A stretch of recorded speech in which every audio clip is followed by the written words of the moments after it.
Caio Borralho, Carlos Prates, Jean Silva, Maurício Rufi. E aí vai. Quando eu falo esses nomes pra vocês, qual é a primeira coisa que vem na cabeça? É isso aí, vocês acertaram. Fighting Nerds.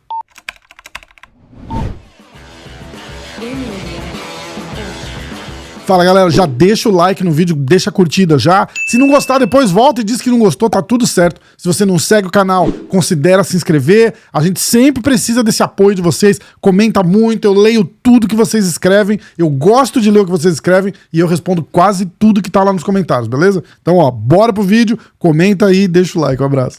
É impressionante como um time relativamente pequeno ainda de São Paulo tá fazendo tanto barulho no mundo do MMA. E não vai ser só barulho. Eles estão despontando com 4 caras que têm, assim, absurdas condições de chegar no topo da organização mais disputada do mundo. A gente tem o Borralho em 8º nos médios, mas assim... há uma luta de pular para uma disputa de cinturão. Carlos Prates está em 13º no meio médio. E olha só, essa luta do Shavkat que caiu com o Muhammad Bilal, o UFC ligou para ele e falou: se você conseguir pegar essa luta, a tua próxima luta é pelo cinturão. E se você perder, não vai fazer a menor diferença, porque a gente sabe que é de último minuto. E você sabe como é que isso aconteceu? Ele foi o main event de um Fight Night 3 lutas atrás aí. E o Dana White falou o nome dele pessoalmente. O Dana falou assim: pra quem que a gente bota desse main event? O Dana White falou: e aquele Carlos Prates lá? Olha onde tá o nível desses caras. Borralho na boca do gol, Carlos Prates se alinhando entre os melhores ali. Ainda tem o Jean Silva, que já tá no ranking também, muito hype em volta dele. E aí tem o Rufi. O Rufi acabou de lutar. Vocês têm que parar de usar o hype contra o cara. Fica feliz que o cara ganhou. A gente fica criando essa expectativa, né? Nossa, o Rufi vai fazer isso. O cara ganhou bem a luta. A gente tem que parar de ficar levantando. E se o cara não corresponde à expectativa que a gente mesmo criou, os caras meio que botam o cara de lado. Isso não pode ser assim. O cara foi lá, Madison Square Garden, card principal, e ganhou bem. Que mais que o cara precisa fazer? Fora todas as condições adversas que o cara passou, né? Primeiro que ninguém quer lutar com ele. Segunda, o Durinho tinha falado no vídeo dele lá, se você tem uma entrevista do Durinho com o Rufi, que ele fala, ele conversou com o cara que lutou com o Rufi na semana ali, pegou o ônibus junto com o cara tava com mais de 90 quilos. 90 quilos, meu irmão. Tem noção? Então, não dá pra culpar o Rufi. O Rufi bateu nesse cara de tudo quanto é jeito e não conseguiu acabar com o cara não cortou peso. Quando vocês começarem a levantar o cara e depois falar assim, não é tudo isso, lembra desses detalhes. Porque o cara também não consegue fazer milagre lá, o cara bateu o peso dele certinho, foi tudo certinho, aí não vai. Aí faz uma luta com peso casado, tudo isso influencia. E é a mesma coisa com o Borralho, eu não sei por que os fãs ainda não abraçaram de vez o Caio Borralho. O bicho não perde. Mas é muito chato ver. É chato por quê? O cara tá ganhando a luta, tá finalizando os caras, tá nocauteando os caras. Uma luta que ele fez, que foi mais ou menos morna, que faz tempo, foi uma luta lá em Abu Dhabi, acho, que ele lutou, luta dura pra caramba, o cara vem pegando esses russos tudo, o UFC jogou todos os russos possível pra ganhar dele e fazer o Caio Borralho de escada, e ele ganhou de todo mundo. E a gente não abraçou o hype nesse cara ainda. Gente, tem que parar com isso. Carlos Prates tá vindo aí. Carlos Prates, segundo o Durinho, tá se aproveitando do efeito Poitin, né? Esses caras trocadores de nível super alto. O Jean Silva também, o Rufi também.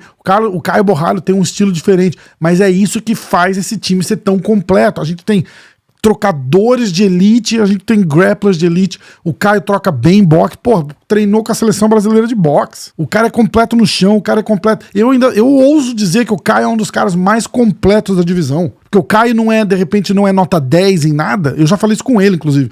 Ele não é nota 10 em nada, mas ele é nota 8 em tudo. E é difícil ter um cara assim. Porque o cara normalmente ou é muito bom de strike e mais ou menos de grappling, ou é muito bom de grappling e mais ou menos de strike, e o Caio é niveladinho ali. Olha isso, o Caio é completo. Olha onde ele tá. Acabou de massacrar o Jared Cannonier, tá pedindo o Israel Adesanya. O Caio Borralho tá a uma luta do cinturão. Escreve o que eu tô falando agora, porque em 2025 a Fighting Nerds tem chance de ter 3 campeões no UFC. Você já imaginou isso? De 5 lutadores de ponta que eles têm lá, fora os que estão chegando. A gente tá falando dos que já estão consolidados ali. Inclusive o Pablo Sucupira, eu vou tentar trazer ele no podcast pra gente trocar uma ideia.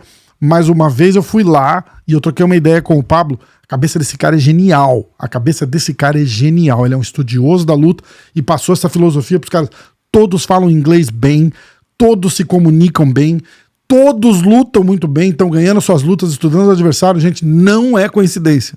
É um trabalho, é um estudo nunca visto antes, com tanta eficiência num grupo tão pequeno de atletas. Faz sentido? Porque, por exemplo, você pega uma American Top Team, pô, a American Top Team é provavelmente a maior academia do mundo, só que os caras têm, sei lá, 1000 caras treinando lá.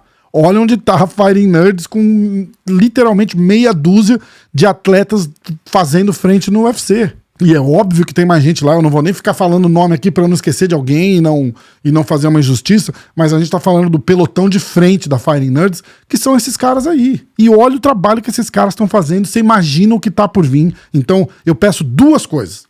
Vamos ficar de olho nesses caras, apoia esses caras, segue no Instagram, comenta nos posts, torce na luta. E quando chegar a hora que os caras precisam do apoio, dá o apoio. Principalmente se os caras ganharem. Se o cara ganhar igual o Ruff ganhou, Madison Square Garden, luta de última hora, o cara não bate o peso, o cara chega 20 quilos a mais que ele, e ele ganha, é pra aplaudir, não é pra criticar, não é pra falar assim, olha lá, pô, não conseguiu, nem fez nada. Vocês querem o quê? Cambalhota, rojão? Não funciona assim, é luta, cara. É luta, então aplaude, aproveita que a gente tá entrando numa era tão boa pro MMA do Brasil, com Poatan, o Charles de volta na boca, no topo do gol ali. A gente tem o Davidson agora também, que pode chegar na cabeça da divisão. A gente tem o Pantoja campeão. Gente, é a hora de sentar e assistir com um sorrisão na cara, porque tudo que tá acontecendo, 2025, acho que provavelmente vai ser um dos melhores anos na história do MMA pro Brasil. Beleza? Grande abraço, me fala o que vocês acham, qual é o seu lutador favorito da Fighting Nerds, por quê, qual luta deles que você mais gostou, quem que você acha que vai ser campeão primeiro lá, escreve tudo aí, se tiver alguma pergunta pra mim, manda aí no comentário que eu respondo tudo que vocês falam, beleza? Grande abraço pra vocês, até o próximo.